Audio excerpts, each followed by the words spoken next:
আমাদের আশার দাবি মানতে হবে, আন্দোলন চলছে,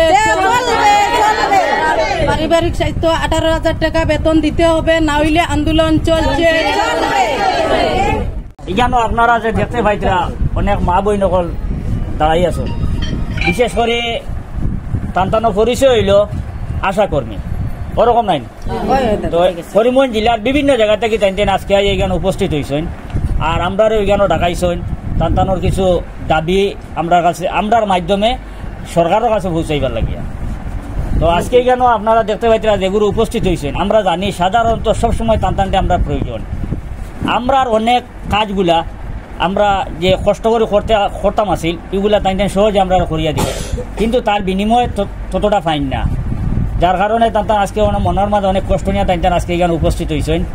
আর এখন দেখো, আমরা যারা বিবাহিত আছো সবর লাগে তাই কিন্তু খুব নিত্য প্রয়োজনীয়, আর যারা অবিবাহিত তান্তান লাগিও কিছুদিন পরে তাইতেন আবার প্রয়োজনীয়। তো আজকে অনেক পরিবারও আছে, আপনারা নিশ্চয় জানেন যে অনেক পুরুষ মানুষ আছেন যারা বাইরে থাকেন, বিদেশ থাকেন, তান্তানোর পরিবার বাড়ির থাকেন। এই পরিবারের সম্পূর্ণ দেখা শোনা সব কিছু টাইনও করেন, একদম পরিবারের গার্জেন্টের মতো। কোনো মেয়ের এরকম হয় একদম মা থেকে আর আপন হইয়া তাইতেন কাজ করেন, কিন্তু এটার বিনিময়ে তাইতেন এরকম ফাইন না, অনেক পরিশ্রম করেন। তান্তান ব্যক্তিগত জীবন আছে, জামাই আছেন, এরপরে ছেলে আছেন, সন্তান আছে, শ্বশুর আছেন, সব কিছু আছেন। সব কিছু ত্যাগ করিয়া নিজের অসুস্থতার অফিসে রাখিয়া সমাজের কাজে সবসময় অ্যাডভান্স থাকেন। তার মনোমানসিকতাটা থাকে যে আমার অবহেলার কারণে কোনো একটা বাচ্চা বা কোনো একটা মার ক্ষতি হোক না। তার মনের মাঝে ওইরকম মনোভাব নিয়ে তাই সমাজে কাজ করিয়া এটা দীর্ঘদিন থাকিয়া। আর ইয়া নয়, আজকে যখন তান্তানোর কথা শুনছি সত্যি আমরা খুব দুঃখ লাগছে, খুব কষ্ট লাগছে যে এত পরিশ্রমের পরেও যে যেতটুকু পরিশ্রম করেন তার হিসাব অনুযায়ী কোন মানে মূল্য ফাইনও না কইলে চলে, কোনো জাত পরিশ্রমের বিনিময় ফাইতেও না, ওরকম লাগে। কিন্তু আজকে আমরা সবার দায়িত্ব, আমরা কর্তব্য যে তান্তানোর পরিশ্রমের বিনিময়টা ভাবাইয়া দেবা। এখন তান্তানোর পক্ষতে গিয়া তান্তানোর দাবিটা খিতা ওটা তুলিয়া ধরার লাগি আপনি সে কইবা এখান থেকে আপনি কইবা না, তাই সংক্ষেপে তার দাবিগুলা তুলিয়া ধরবা, আর ওগুলারে আমরা পরবর্তীতে কীরকম সমাধান করা যায় ওটা নিয়ে যায়। লাস্টে গিয়ে তার বক্তব্য রাখবা। এখন আপনি আপনার দাবিগুলো তুলে। ঠিক আছে, আমার নাম হইল জাহানারা বেগম তাকতার, আমি নিলাম বাজার পেয়েছি তাকে হইয়া আমবাড়ি সাব সেন্টার। যে আমরা দাবি হইল দীর্ঘদিন থেকে খাজ তো আমরা করিয়া খাজ করমু, আরো যতটুকু খাজ উপরে পড়ব তো করতে বাধ্য আছি, কিন্তু এই খাজের বিনিময়টা আমরা চাইয়া যে আমরা 10 বনিন সকল জায়গার সারা এই কষ্টর মধ্যে আছি, কিন্তু আমরা বিনিময় পাইয়ার না, সেই বিনিময়টা আমরা প্রয়োজন। আমরা একটা বেতন চাইয়ার মানে সরকারি হিসাবে, ও সরকারি বেতনটা আমরা ফিক্সড করার লাগিয়া। এর মধ্যে আমরা দীর্ঘদিন থেকে আমরা আই কার্ড দেওয়ার কথা ছিল, তাও নাই, খালি দিয়ার দিমু তাও আমরা পাইছি না। যা একটা নেওয়াও হয় ডেট যায়গি, এটাও পরবর্তী দেওয়া হয় না, আমরা ওরকম হিসাবে আমরা চলিত। আর বেতনটা আমরা ফিক্সড করার লাগিয়া আমরা অনুরোধ চাইয়ার আপনার কাছে 18,000 টাকা। নীলামবাজার কৃষির আন্ডারে নারগাম 9 নম্বর ওয়ার্ডের আশা কর্মী রাহেনা বেগম চৌধুরী আমার নাম। আমরা যে পরিমাণ নির্যাতনে চলতেছি, আমরা শারীরিক এবং সাংসারিক অনেক নির্যাতন আমাদের উপর যার, তখন গিয়া আমরা এই বেতনটা দাবি করিয়া ন্যূনতম 18,000 টাকা আমরা বেতন চাই।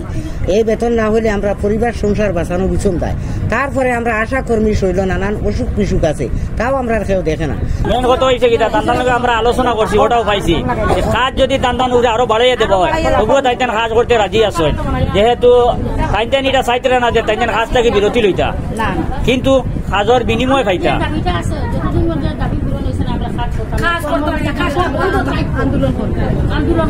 এটা আপনাদের মানে দাবিটা পুরো হইতো তাহলে আন্দোলন চলছে,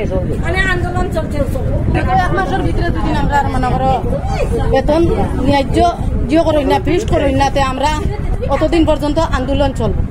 আমাদের আশার দাবি মানতে হবে, আন্দোলন চলছে, পারিবারিক সাহিত্য 18,000 টাকা বেতন দিতে হবে, না হইলে আন্দোলন চলছে। আপনারা সবার দাবি আমরা শুনছি, তো আপনার পক্ষ থেকে এই দাবিগুলা লইয়া আমরা মিশন ডিরেক্টরের কাছে বা হেলথ অফিসার যারা আছে দরকার পড়ে যদি প্রয়োজন পড়ে আমরা হেলথ মিনিস্টারের লগে গিয়ে আমরা মিলবো আপনাদের পক্ষ থেকে, ঠিক আছে? মিলিয়ে আপনারা এখানে যেন কয়েকশো আশাকর্মী এখন হয়েছেন পুরা করিমগঞ্জ ডিস্ট্রিক্টর। তো আপনারা সবর যে দাবি এই দাবিগুলা শুনিয়া আমরা লাগছে যেন একদম ন্যায্য দাবি।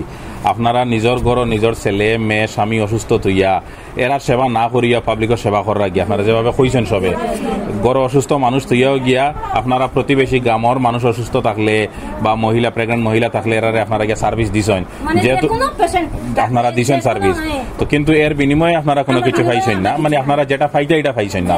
তো এই দাবিগুলা লইয়া আমরা যাইমু আর আমরা বরাকণ্ঠ ফ্যামিলির পক্ষ থেকে আমরা লেভেল বেস ট্রাই করবো যেন আপনারা ইনসাফ পাওয়াইয়া দেওয়ার লগে, ঠিক আছে?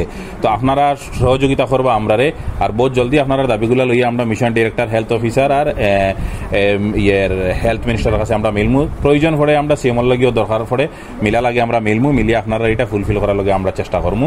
আপনারা আমরা লগে সহযোগিতা করবা আর আমরা ভিউয়ার্স যারা আছে ভিউয়ার্সের উদ্দেশ্য হইয়ার আপনারাও আমরা স্ট্রেংথ, আপনারাও আমরা লগে সহযোগিতা করবা আর আমরা এরা ইনসাফ পাবাইয়া দিতে যতটুকু ফাইট করা লাগে করবো। Thank you.